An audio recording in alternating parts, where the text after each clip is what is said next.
반갑습니다. 할렐루야 여러분. 열왕기상 22장 18절의 말씀을 나눠보겠습니다. 이스라엘의 왕이 여호사밧 왕에게 이르되 저 사람이 내게 대하여 길한 것을 예언하지 아니하고 흉한 것을 예언하겠다고 당신에게 말씀하지 아니하였나이까. 여러분 18절에 보게 되시면 아합은 미가야의 예언을 듣자 즉석에서 저 사람이 내게 길한 것은 예언하지 않고 흉한 것을 예언하였다라고 하였습니다.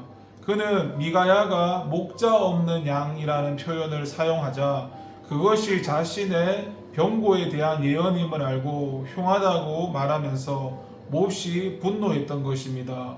물론 얼핏 들을 때에 이 말은 몹시 기분 나쁘게 들릴 수 있습니다.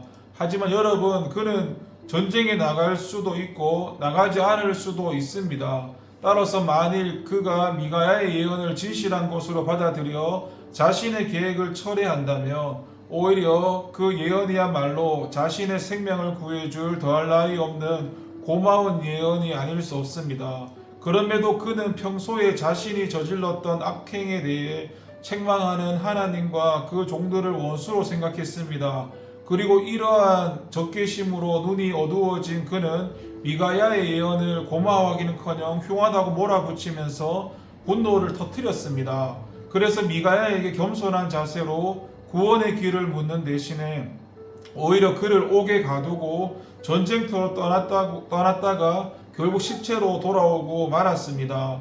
우리는 이를 통해서 복을 받는 것은 물론 다가올 위험이나 재앙을 피하는 길 역시 자신의 감정이나 편견 등을 버리고 사심없이 공정한 마음으로 말씀을 받는 데 있음을 다시 한번 분명히 알 수가 있습니다.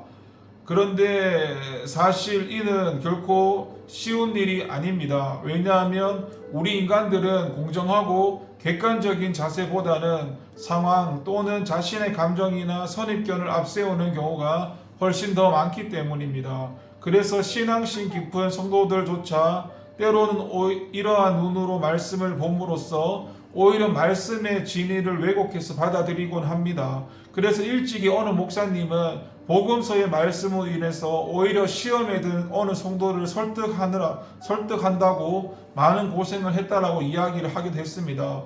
그 교회 성도 가운데 한 분이 사업에 부도를 당해서 고통을 당하던 중에 복음서를 읽게 되었는데 마침 거라사의 그 귀신 들린 자를 구하기 위해서 주님께서 그의 몸에 들린 귀신들을 많은 돼지떼에게 들어가게 하여 몰사시킨 내용을 읽고는 어떻게 주님께서 남의 사업을 그렇게 망칠 수 있느냐며 항의를 하더라는 것입니다.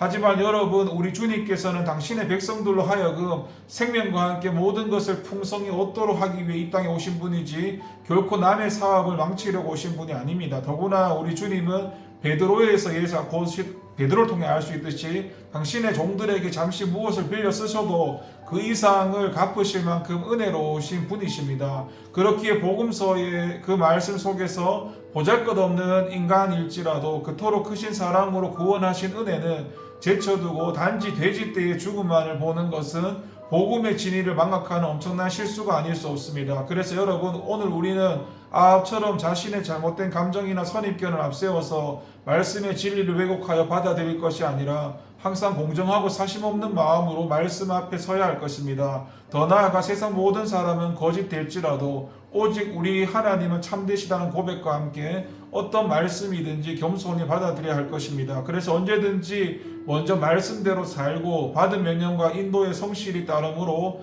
다가올 모든 위험을 피하고 하늘의 풍성한 축복을 받는 저와 여러분이 되어야겠습니다. 기도하겠습니다. 하나님 아버지, 감사합니다. 때로는 불편하고 싫은 말씀이라도 하나님께서 말씀하시는 말씀이라면 받을 수 있도록, 살아갈 수 있도록 도와주세요. 예수님의 이름으로 기도합니다. 아멘.